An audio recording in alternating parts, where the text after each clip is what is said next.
Well, and there is our speaker. Good Hi. morning. Hi. Morning, Rebecca.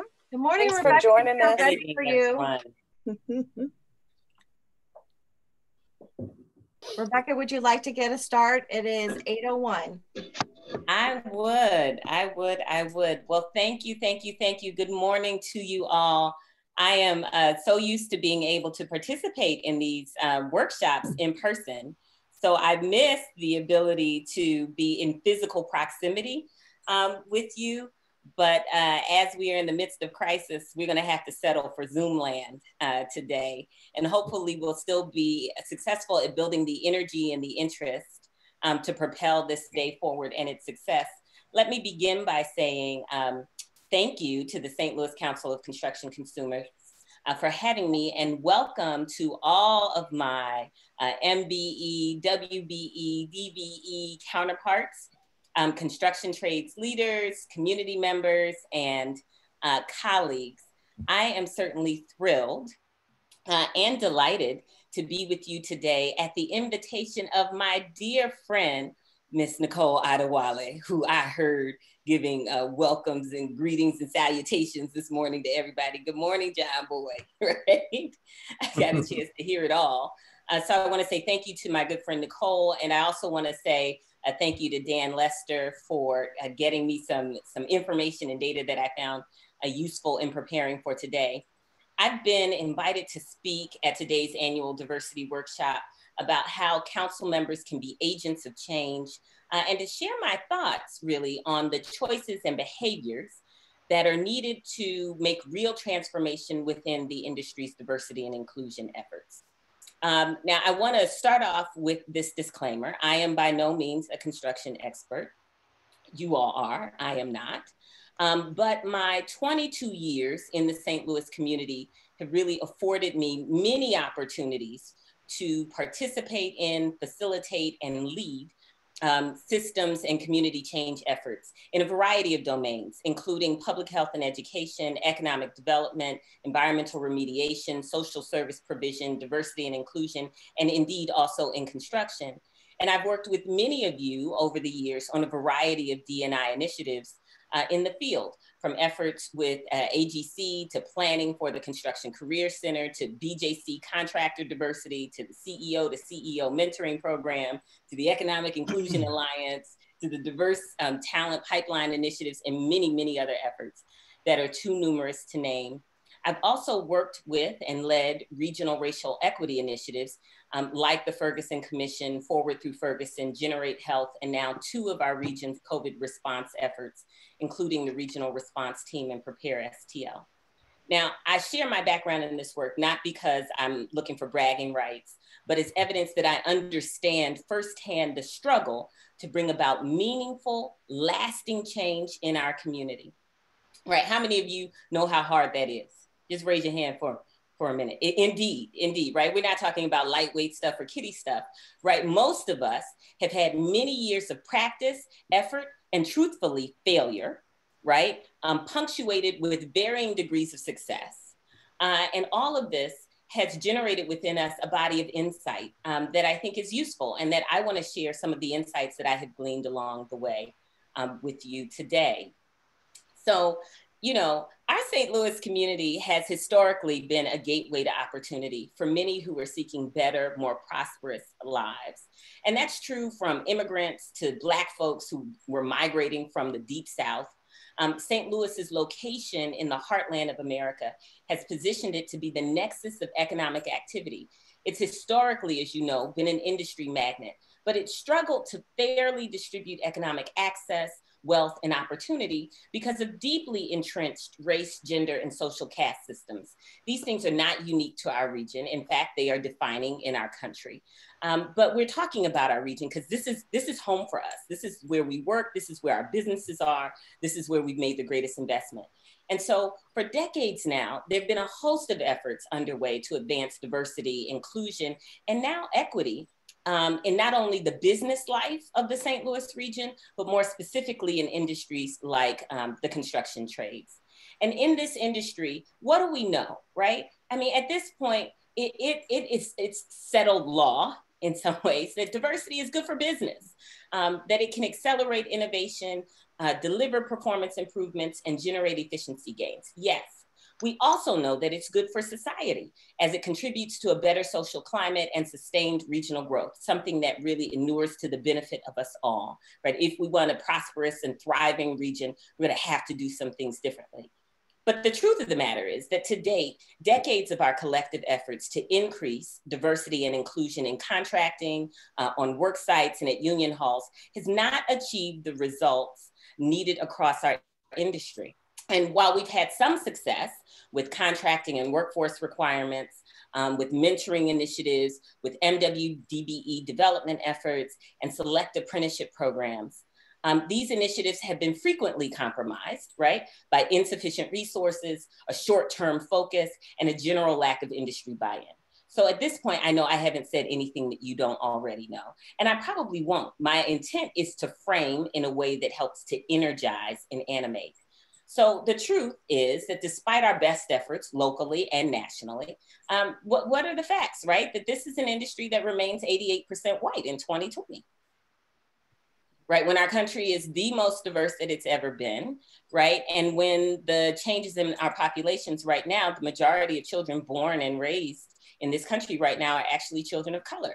And yet we look at the contrasting demographic shifts with the realities in this industry, right? And it leaves us scratching our heads trying to figure out what's happening, right? So it's an industry that's 88% white, and this compares to 78% across all industries, according to the Bureau of Labor Statistics.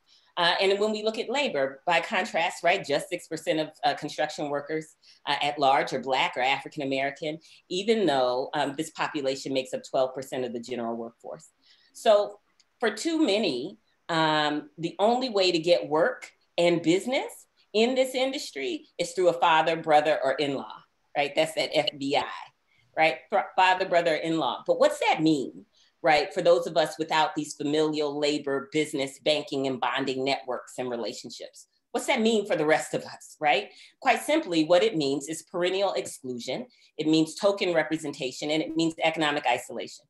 Right, that's what it means, right? And if you aggregate it and roll it up, it means a real limited impact for our combined change efforts. Many of you on this call have been at this work even longer than I have, right? And we haven't seen the needle move as far as we would like to see it by any means, despite in many ways our efforts, right? A variety of efforts.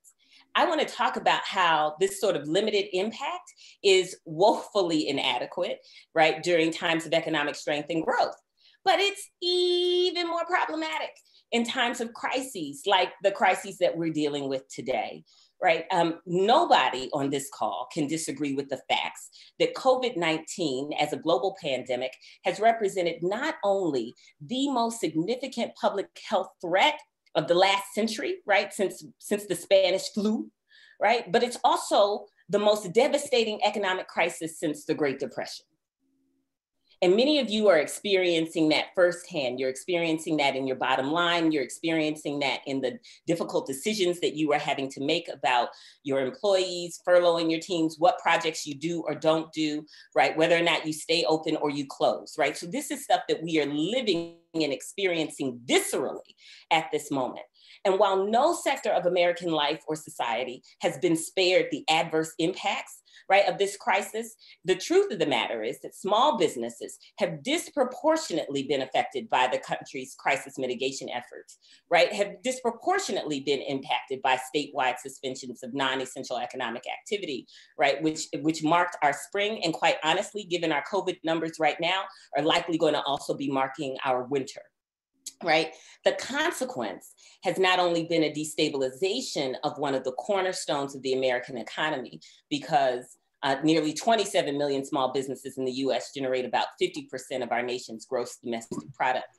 But the other consequence has been an erosion of economic opportunity and wealth building gains made by minority-owned businesses, women-owned businesses, disadvantaged businesses, including those in the construction trades. Right, so where are we finding fallout? Where are we finding pain? right? Where is the burden being concentrated? Now, like all businesses, minority and Black-owned businesses and women-owned businesses create jobs, they spark innovation, they provide opportunities for women and minorities to achieve financial success and independence. Yet their operational and financial fragility in the midst of the current crisis has resulted in extreme economic injury that, if unabated, could lead to socioeconomic catastrophe on an unprecedented scale. Hear me that I'm not being hyperbolic. COVID-19 shutdowns, our mitigation efforts, the loss of economic activity have pounded Black-owned businesses particularly hard. Right, research at the University of California, Santa Cruz, and a report of the National Bureau of Economic Research found that 41%, let me say this again for emphasis, 41% of all Black-owned businesses, that's 440,000 enterprises, have been shuttered by the COVID-19 pandemic. 41%. Right, of these businesses. That's compared to just 17% of white-owned businesses. So I'm not saying that my white brothers and sisters aren't having it hard. I'm talking about disproportionate impact.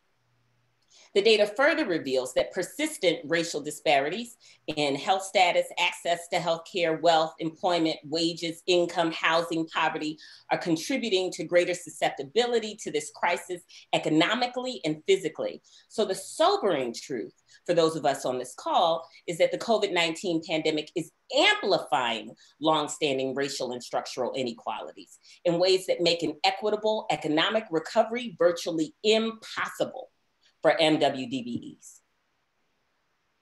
Right, we're looking at the long view here, and it's not looking good. This is not a pretty picture. So we're gonna have to work to keep the COVID-19 pandemic from becoming what I call an extinction level event for minority, women, and disadvantaged businesses in St. Louis and in our country. And the burden of the current crisis has been borne by these businesses, these populations, these neighborhoods in our region who face longstanding barriers to health, economic opportunity, and social mobility. At a time such as this, there is a need to attend to both the immediate needs of vulnerable businesses and people, but more importantly, to plan for an equitable regional recovery that does not return us to an exclusive or racist status quo, right? Our aim should not be to return to normal. Normal didn't work for whole classes and communities of people, and it didn't work for our region as a whole. So what do we need? It's not more studies, it's not more analyses, right? We know the information. What we need right now and for the foreseeable future is Herculean effort, radical action, and amplified investment.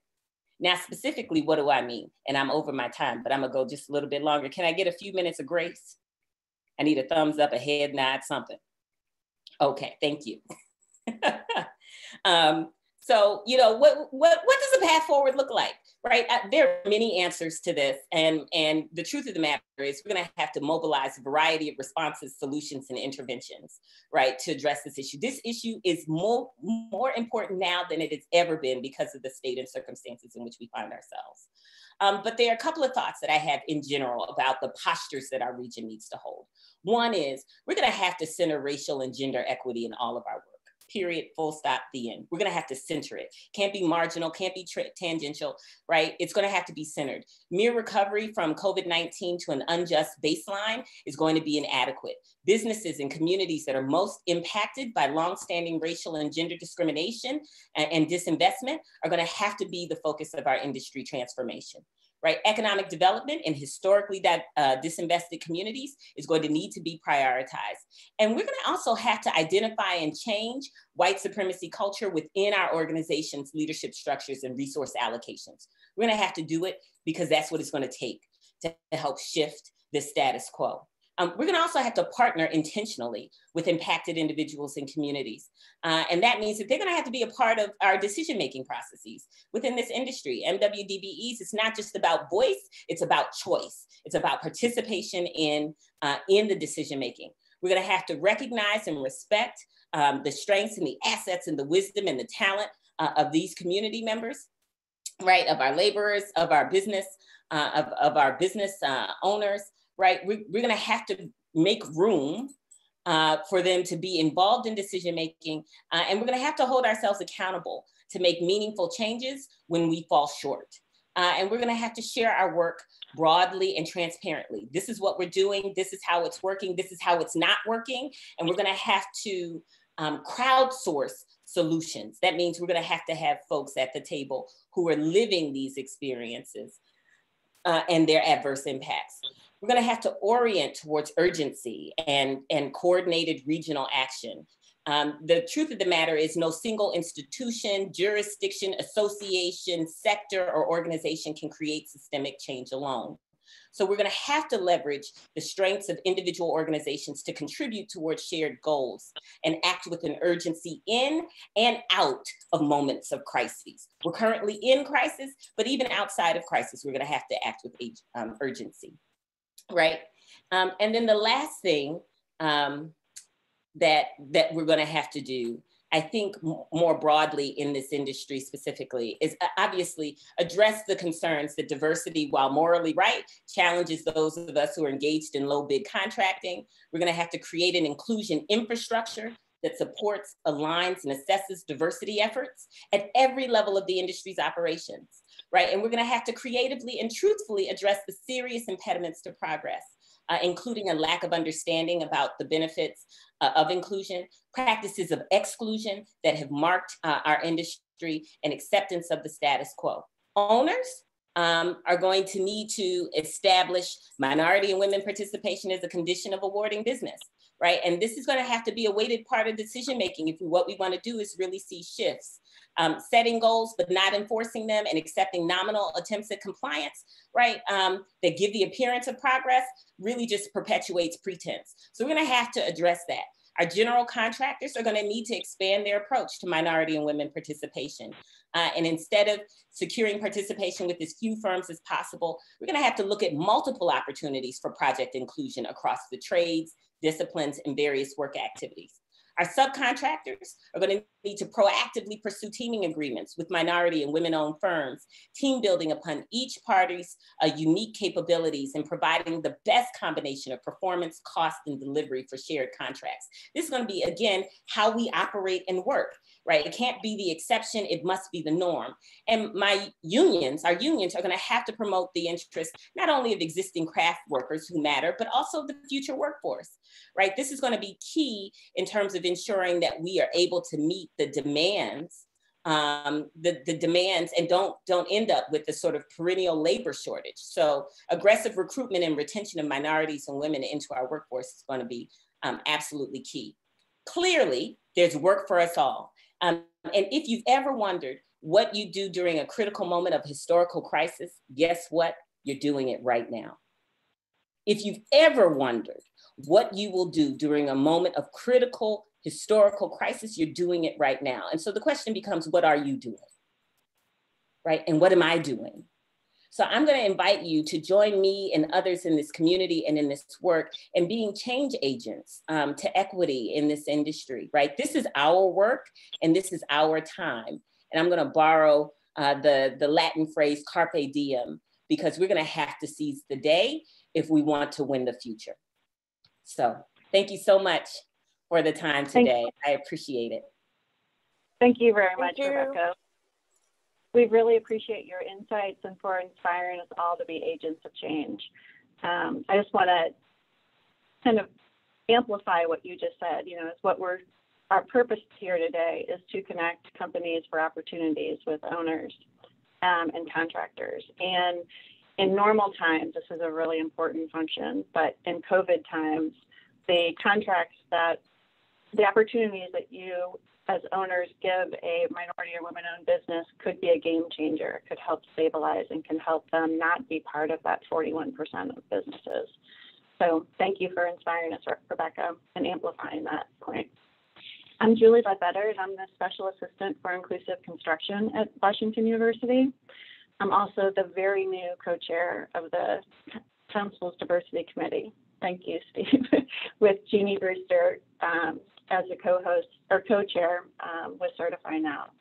The Council has a very large diversity committee to support all of the efforts of SLCCC. This program could not have been possible without the hard work of the Diversity Workshop Subcommittee led by Christy Cunningham with Hastings and Chivetta. The subcommittee, along with the council staff spent countless of hours developing this wonderful program for us today. Normally, we'd ask Christy and the committee to stand up, but maybe just wave so we can acknowledge you. Thank you for all your hard work. Today also would not be possible without all of our panelists, moderators, and presenters, which would take too long to thank everybody, but we want you to know that we truly appreciate your participation. Just a few logistics in this Zoom world. Although we want to make sure you have a chance to engage with our panelists today, please make sure your microphones are muted in the breakout room so that you can clearly hear the panelists. Also, please use the chat feature to send your questions to us. Kelly Jackson, our executive director, will be monitoring the questions, and once you're in the breakout session, the room's moderator will field those for you. We're very excited to host this workshop again this year. Although it has to be virtual, we wanted to ensure that there's still an opportunity to connect with each other and to learn ways that we can work together. We encourage you to follow up with other attendees after today to be that agent of change, to continue to get to know each other and to do some business together. And especially in these COVID times for all these small companies or emerging companies. The council heavily relies on your constructive comments to develop our training and education programs. And at the conclusion of today's program, we'll send you a survey. And we really hope that you'll give us your feedback so that we can continue to deliver what is impactful for you. We want to hear from you on how we can help make the St. Louis construction industry more inclusive. I'd like to acknowledge the council staff who's currently working hard to assign all of us attendees into today's breakout session. Here, it's not an easy task. Kelly Jackson, our executive director, and Rebecca Hutchinson is our administrative event coordinator. Chances are you've all spoken to one or both of them in preparation for today's program. We thank you both for your hard work to provide the leadership and support needed for this organization.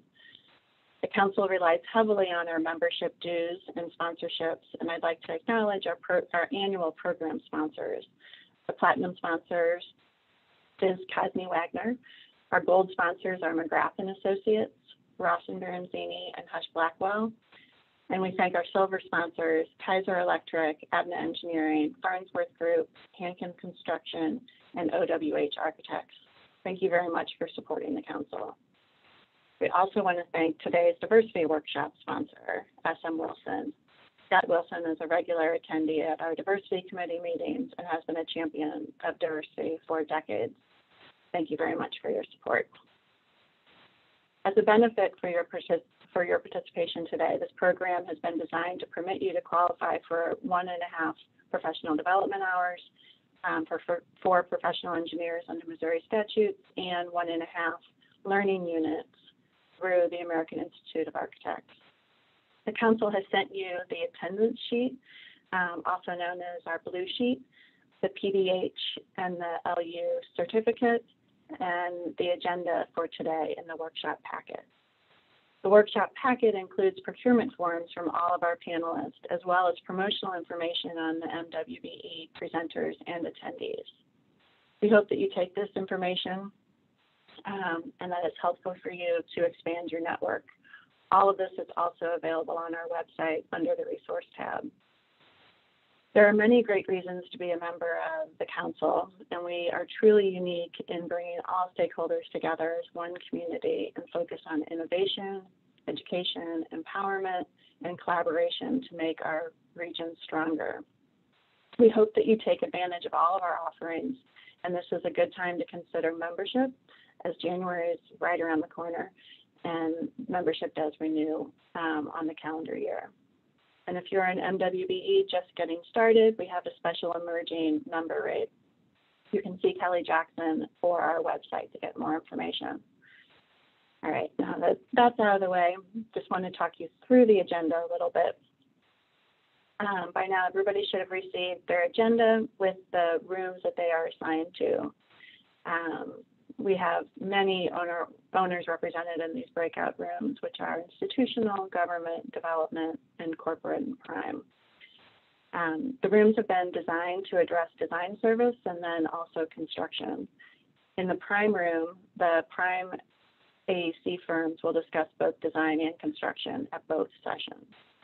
The rooms have a moderator who will get the discussion started.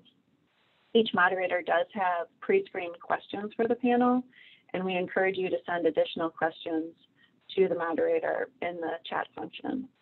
The session will last 25 minutes, and at the 25-minute mark, you'll leave the breakout room and come back for a general session.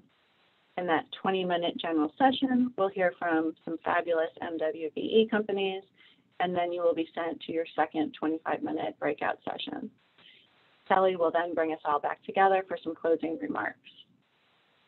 Kelly will send a reminder message to all attendees as the sessions are closing, but your moderators will keep you on track with the timeline. And so if you happen to get cut off, we're sorry.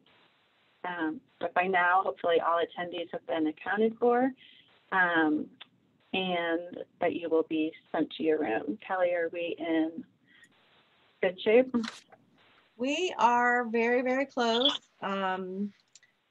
There are a number, so what I will tell everybody, there are a number of people that we don't have enough information.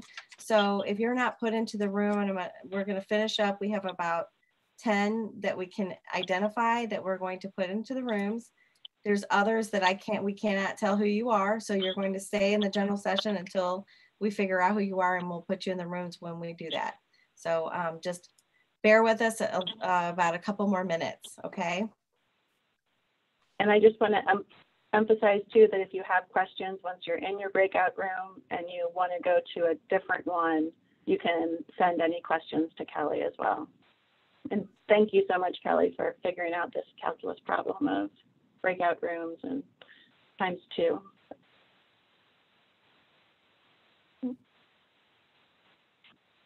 Anybody have any thoughts or feedback on Rebecca's inspiring opening? I thought she was great. I loved the way she framed it. And I think especially in the current COVID crisis, how it's proportional from what was a struggle before, those groups that did struggle. Now it's even magnified with what we're dealing with. Everybody's dealing with it, but it's a numbers, it's data that we have yet to see. I like that she said it wasn't a, how'd she say it?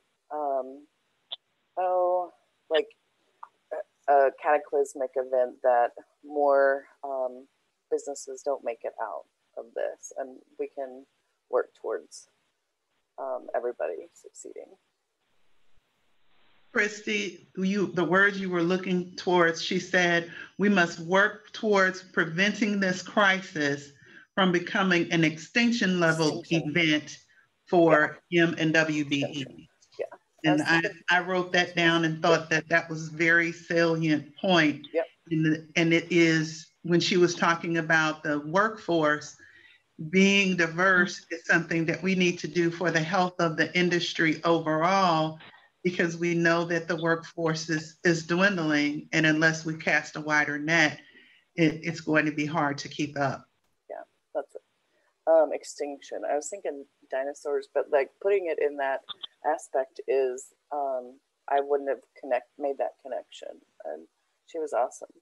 You know, another thing that it struck me and I wrote down, I always love Rebecca's use of words. She's a genius, very good at what she does and knows it. But equitable regional recovery, right? That, like she said, you know, we always talk in COVID. I was just talking with my family about Thanksgiving. Everybody wants to go back to the way it was. Rebecca's challenging us not to go back to the way it was because it wasn't good, right? So I wrote that down, not to return to normal, but return to better. We can't return to what was unjust. Who wants to go back to something that wasn't good in the first place? So this is really an opportunity for us to totally change what used to be in a lot of ways, personally, as well as with these businesses. And Sandra, I wrote that down too. Returning to normal isn't acceptable because it didn't work in the first place. Yeah, that's very true.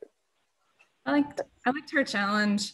If you've ever wondered what you would do in a crisis, then look at what you're doing right now, because this is it. I love Rebecca's message because it rang out in these times that we're in. We're one America. I mean, if you really look at the root of her message, it's one America. We all have to get across this finish line together. It's not minority, majority, it's all for one. And we have to start thinking like that. And we have to understand that those of us that are left behind means everybody is left behind. Good morning, everyone. This is Henry Woods. I enjoyed everything that Rebecca said. I like her bringing us together. One thing that struck me about her, she said, seize the day to make the change in the moment, or something like that. So that's a huge statement for everyone on this call, because you do have to seize the day and take advantage of the moment and change today what you didn't do yesterday or the day before. So I think that's a really good thing that she said right there. Thank you. And I'll chime in. This is Dan Lester with Clayco. And you know, one thing that we've constantly dealt with is, and she's mentioned it, is that, you know, we see a lot of the same familiar faces and that are doing the work. And sometimes others who have not been engaged in the work are afraid to kind of get into it. But everybody has something that they can do to really make the effort better. So if everybody's working toward the common goal, not just the usual suspects and not just those who have been working for such a long time, if everybody else, especially others who have not been engaged, start to pick up some of the slack, it really will help us make that economic development and really change us to move better in the future.